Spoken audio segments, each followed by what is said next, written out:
আসসালামু আলাইকুম। প্রিয় শিক্ষার্থী বন্ধুরা, আশা করছি তোমরা সকলেই ভালো আছো।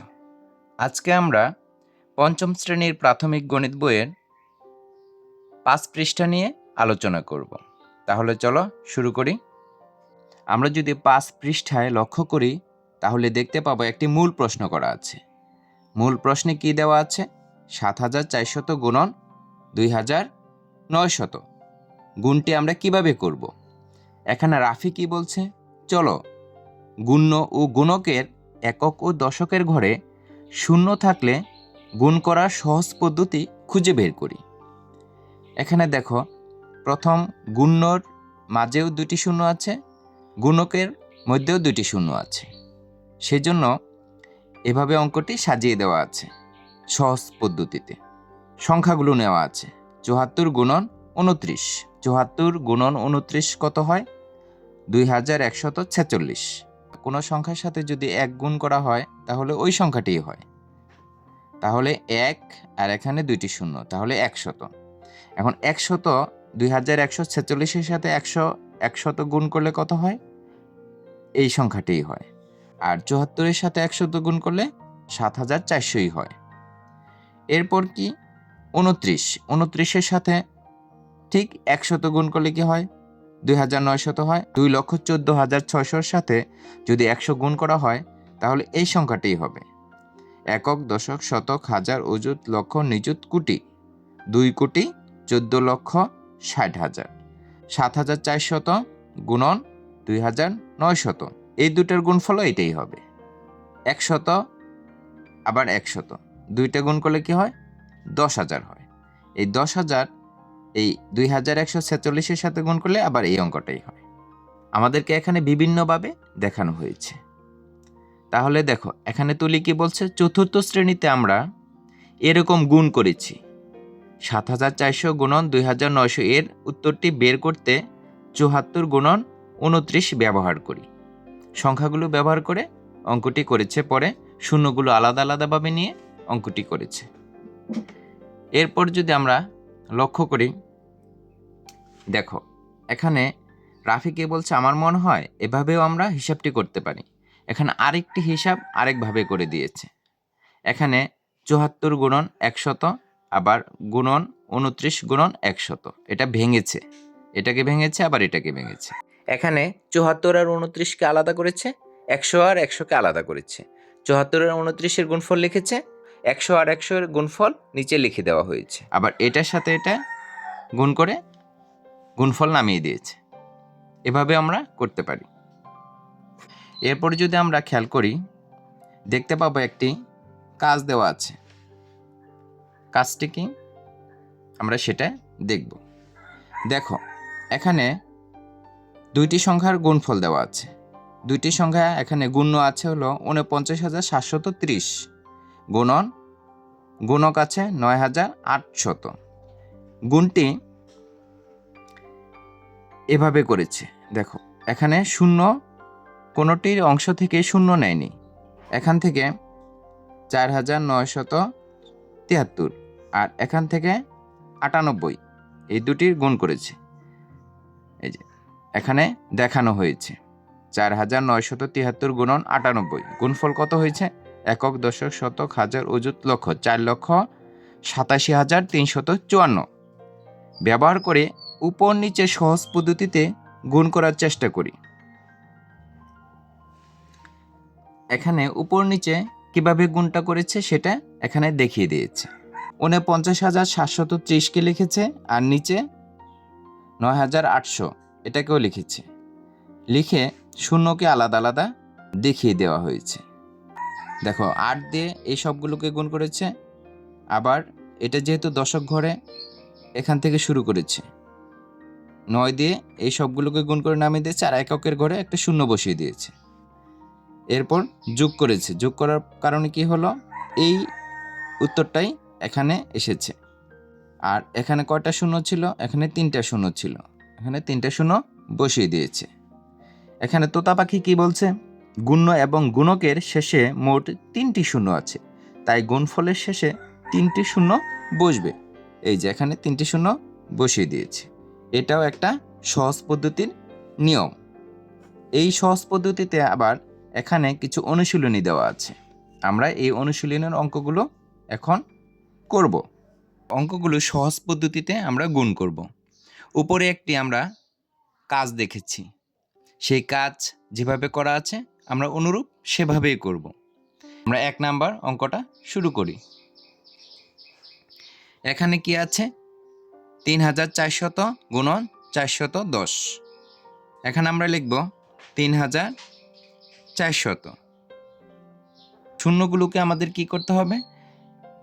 একদিকে রাখতে হবে। এখানে কি আছে? 410। তাহলে 410-এ শূন্য কয়টা আছে? একটা আছে। আমরা একটা এখানে আগে লিখে নিব। তারপরে বাকি রইল কি? 1 আর 4। তাহলে 1 লিখব এখানে, 4 লিখব এখানে। হয়ে গেল। এখন আমরা কি করব? এটাকে গুণ করব। এই শূন্যকে আলাদা করার জন্য আমরা এই পদ্ধতিটা অবলম্বন করলাম। দেখো, শূন্যগুলোকে আমরা আলাদা করে দিলাম। বাম পাশের অংশটাকে আমরা গুণ করব। 4 একে 4, 3 একে 3। তারপর দশকের ঘরে যে অঙ্কটা আছে সেটা দিয়ে আমরা উপরের অংশগুলোকে গুণ করে নেব। 4 4-এ 16। 16 কোথায় লিখব? ঠিক দশক বরাবর লিখব। 6, 16 6। এরপর কি রইল হাতে? 1 রইল। 3 4-এ 12 আর 1-এ 13। আমরা এখানে 13 লিখে দিব। আর এই ফাঁকা স্থানে আমরা 0 লিখে দিব। এই তো হয়ে গেল। এখন আমরা এগুলো যোগ করে নিব। 4 6 3-এ 9, 3 এপাশে 1। আর এখানে কয়টি শূন্য রইল? 1টা 2টা 3টা। আমরা এই 3টে শূন্য এখানে লিখে দিব। এই তো আমাদের সহজ পদ্ধতিতে অঙ্কটি হয়ে গেল। আশা করি অঙ্কটি বুঝতে পেরেছ। আমরা 2 নাম্বার অঙ্কটি করব। 2 নাম্বার অঙ্কে কি দেওয়া আছে? 3300 গুণন 200। 3300 গুণন 200। এখন 200 কোথায় লিখব? শূন্যগুলোকে আগে লিখে নিব। 1টা 2টা আছে কত? 2। এই 2 এখানে লিখে দিলাম। এখন শূন্যগুলোকে আলাদা করে নিব। তাহলে 2 দিয়ে আমরা কি করব? উপরের সংখ্যাগুলোকে গুণ করে দেই। 3 দুগুণে 6, আবার 3 দুগুণে 6। কয়টা শূন্য আছে আমাদের? আমরা গুণে দেখি তো। 1 2 3 4। এই 4টে শূন্য আমরা এখানে লিখে দিব। 1 2 3 4। এই তো আমাদের অঙ্ক হয়ে গেল।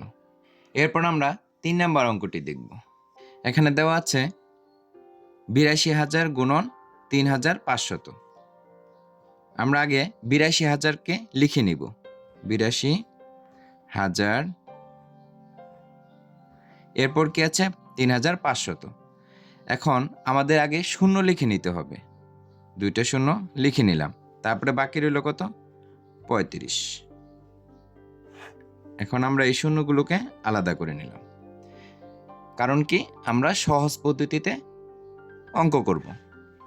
দেখো, 5 দিয়ে আমরা এই 2টাকে গুণ করে এখানে নামিয়ে দিই। 5 দুগুণে 10। 10-এর কি? 0। হাতে রয়েছে 1। 5 8-এ 40। আর একে কি হবে? 41 হবে। 41 হলো। এরপর আমরা 3 দিয়ে গুণ করব। 3 দশক স্থানে আছে। তাহলে দশক ঘর বরাবর আমরা এখানে লিখব।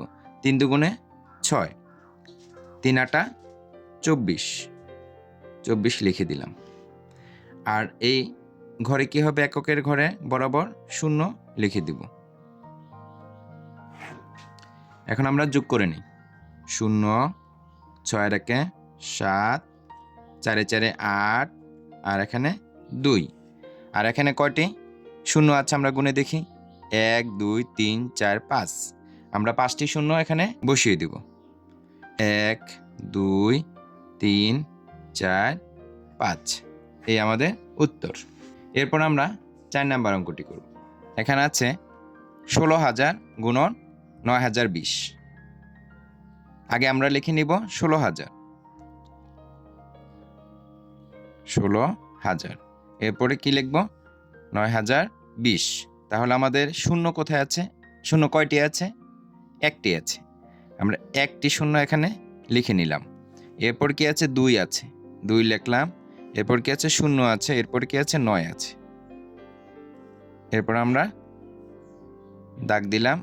এখন আমাদের এই সংখ্যাগুলো আগে গুণ করে নিতে হবে। 2 দিয়ে আমরা 16কে গুণ করে নিই। 6 দুগুণে 12, 2 হাতে রয়েছে 1, 2 একে 2 আর একে 3। তারপর 0 দিয়ে আমরা এই দুইটাকে গুণ করব।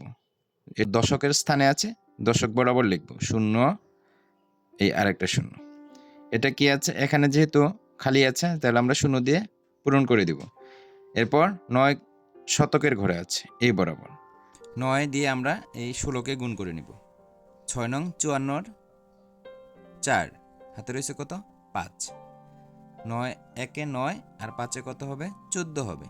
এই 14 আমরা লিখে দিলাম। এরপর আমরা কি করব? এই দুটি ফাঁকা স্থানে আমরা দুটি 0 দিয়ে পূরণ করে দেব। এরপর আমরা যোগ করব। 2 এপাশে হলো 3, এখানে 4, এখানে 4, এখানে 1। আর এখানে কয়টি 0 আছে? 1 2 3 4। তাহলে আমরা 4টি 0 বসিয়ে দিলাম। 1টা 2টা 3টা 4টা। এইটা আমাদের উত্তরটা হয়ে গেল। আশা করি তোমরা বুঝতে পেরেছো। আমরা এখন 5 নাম্বার অঙ্কটি করব। 5 নাম্বারে কি দেওয়া আছে? 30,000 দেওয়া আছে প্রথমে, তারপরে গুণন 3,200। আমরা আগে 30,000 লিখে নিব।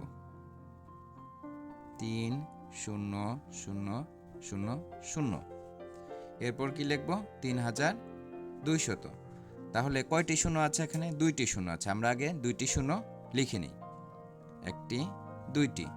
এরপর কি আছে? 2 আছে। এরপর কি আছে? 3 আছে। এরপর আমরা আলাদা করে নেব শূন্যকে। এখন আমরা এই বাম পাশের অংশগুলোকে আমরা গুণন করে নেব। 3 দুগুণে 6, 3 তিরিক্ষা 9। এখানে কয়টি 0 আছে? 1 2 3 4 5 6। তাহলে আমরা 6টি 0 এখানে বসিয়ে দিব। 1 2 3 4 5 6। এই হয়ে গেল। 6 নম্বরে কি আছে? 48,000 গুণন 4,050। এটা আমরা লিখে নেই। 48,000 আর এখানে কি আছে? 4,050। এখানে 0 কয়টি আছে? 0 আছে 1টি। তাহলে 1টি এখানে লিখে নিলাম। তারপরে কি আছে? 5 আছে। তারপরে কি আছে? 0 আছে। তারপরে কি আছে? 4 আছে। এখন আমরা গুণ করব। আগে শূন্যগুলো আলাদা করে নিলাম। 5টা 40-এ 0 হাতে রয়েছে 4, 4 5-এ 20 আর 4-এ হবে 24। আমরা এখানে 24 লিখে দিলাম। এরপরে 0 দিয়ে আমাদের এই দুইটা সংখ্যাকে গুণ করতে হবে। 0 আছে দশক স্থান বরাবর, ঠিক এখানে লিখব 0, 8-এ 0 0, 4-এ 0 0। আর এখানে একক ঘরে আমরা 0 দিয়ে পূরণ করে দিব। এরপর শতকের ঘরে কি আছে? 4 আছে। 4 দিয়ে আমরা কি করব? উপরে দুইটি সংখ্যাকে গুণ করে দেব। তাহলে কোন বরাবর লিখব? এই বরাবর লিখব। 4 8 32, 32-এ 2 হাতে রয়েছে 3, 4 4-এ 16 আর 3-এ 19। এখানে আমরা 19 লিখে দিলাম। আর একক আর দশকের ঘরে 0 দিয়ে পূরণ করে দিলাম। এখন আমাদের যোগ করতে হবে। 0, এখানে 4, এখানে 2 2 4, এখানে 9, এখানে 1। আমাদের যোগফল হয়ে গেল। এখন আমরা দেখব কয়টি 0 আছে। 1 2 3 4। আমরা 4টি 0 এখানে বসিয়ে দেব। 1 2 3 4। এই তো আমাদের অঙ্কটি হয়ে গেল। আশা করি তোমরা সহজেই বুঝতে পেরেছ। এটি হচ্ছে সহজ পদ্ধতির অঙ্ক। আমরা ইচ্ছা করলে পুরো অঙ্কটাই সাধারণভাবেও করতে পারি। যেমন সবগুলো লিখলাম, নর্মালি আমরা যে গুণগুলো করে থাকি সেভাবেও আমরা গুণ করতে পারি।